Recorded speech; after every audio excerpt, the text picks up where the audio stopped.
ئایا کوردستانی گەورە بوونی هەبووە؟ لە هیچ سەردەمێکدا کوردستان یەکپارچە بووە و یەک دەسەڵات فەرمانڕەوایی بکات؟ ئەی دواتر کوردستان چۆن دابەش بووە؟ بەر لە وەڵامدانەوەی پرسیاری یەکەم دەبێت هەڵەیەکی مێژووی ڕاست بکرێتەوە. ئەویش ئەوەیە کە گوزارشتی کوردستانی گەورە نوێیە، بۆیە هەر خوێندنەوەیەکی مێژووی لە سیاقی خۆی بێتە دەر بە ئەندازەی هاتنە دەر لە ڕاستی دوور دەکەوێتەوە. کوردستانی گەورە بەو دەربڕینە تازەیە هەڵەیە، وەک چۆن بەکارهێنانی دەوڵەتی مات دەبێت بگۆڕدرێت بە دەسەڵاتی مات، چونکە وشەی دەوڵات چەمکێکی نوێیە و لە هەناوی مۆدێرنیتە لەدایک دەبێت.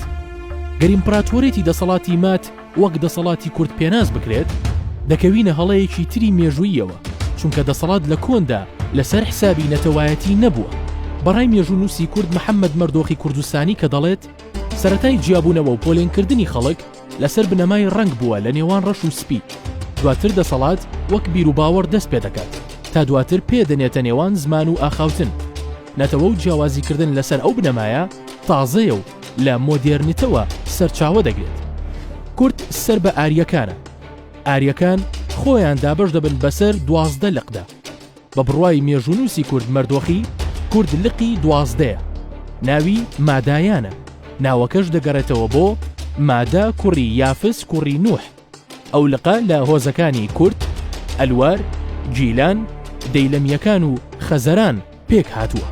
ڕاجایەکی زۆر هەیە لەسەر سنووری دەسەڵات و قەڵەمڕەوی مات، بەشێک دەڵێن لە باکوورەوە دەریای خەزەر، لە ڕۆژئاوا ئەرمەنستان، لە باشوور سەرزەمینی پارس و سووزیان یان خوزستان، لە ڕۆژهەڵات ئەفغانستان کە پێشتر بە ئاریا ناونرابوو.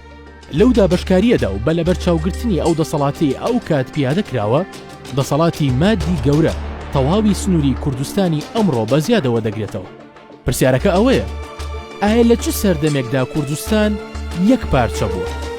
کوردستان وەک پانتایی زەمین بەپێی نەخشەی تازی نەتەوایەتی لەژێر دەسەڵاتی ئیمپراتۆریەتی مادی گەورەدا یەک پارچە بووە.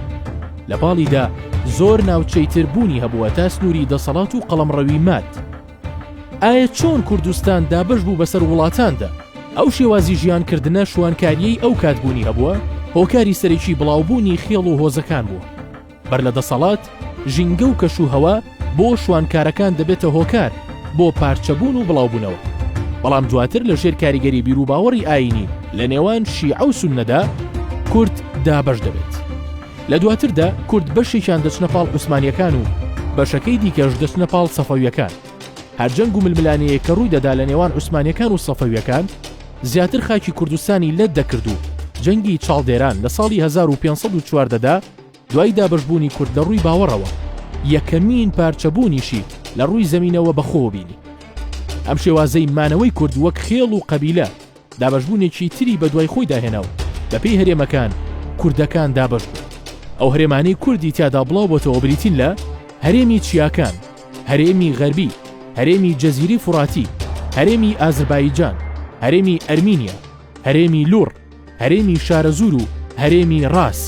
کوردەکان دوای شۆڕشی ئۆکتۆبەری ساڵی 1970 لە چوارچێوەی یەکێتی سۆڤیەت یەکەم ئیدارەی خۆبەڕێوەبەریان بە ناوی کۆماری کوردستانی سوور دامەزران کە سەر بە حکوومەتی ئازربایجان بوو.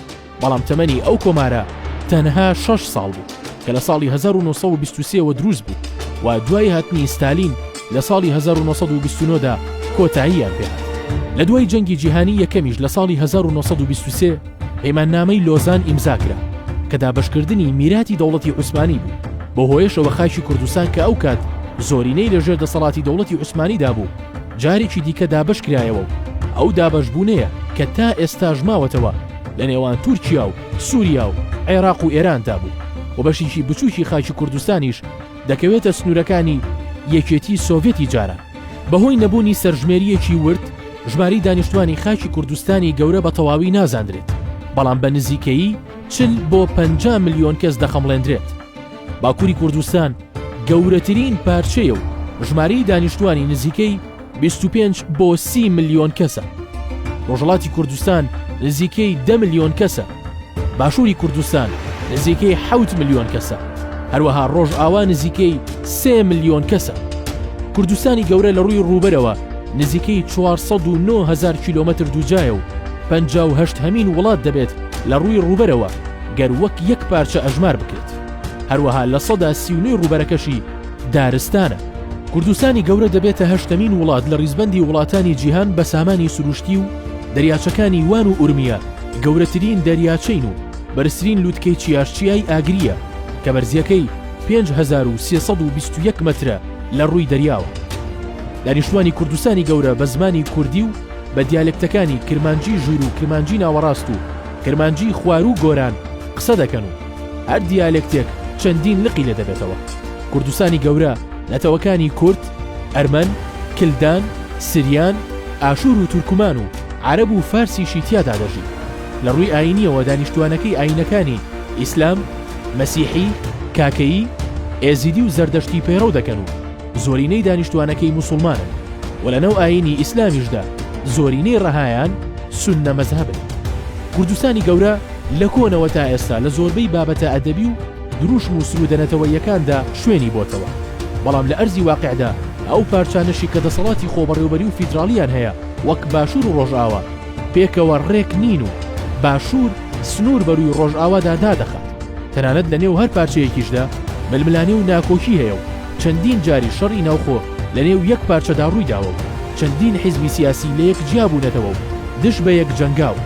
هەروەک چۆن لە کوردستانی گەورەش بە هەمان شێوە حیزب و لایەن و هێزەکان خەونی هاوبەشیان نییە کە ئەمە وای کردووە ناوی کوردستانی گەورە تا ئێستا تەنها لە خەیاڵدا بمێنێتەوە.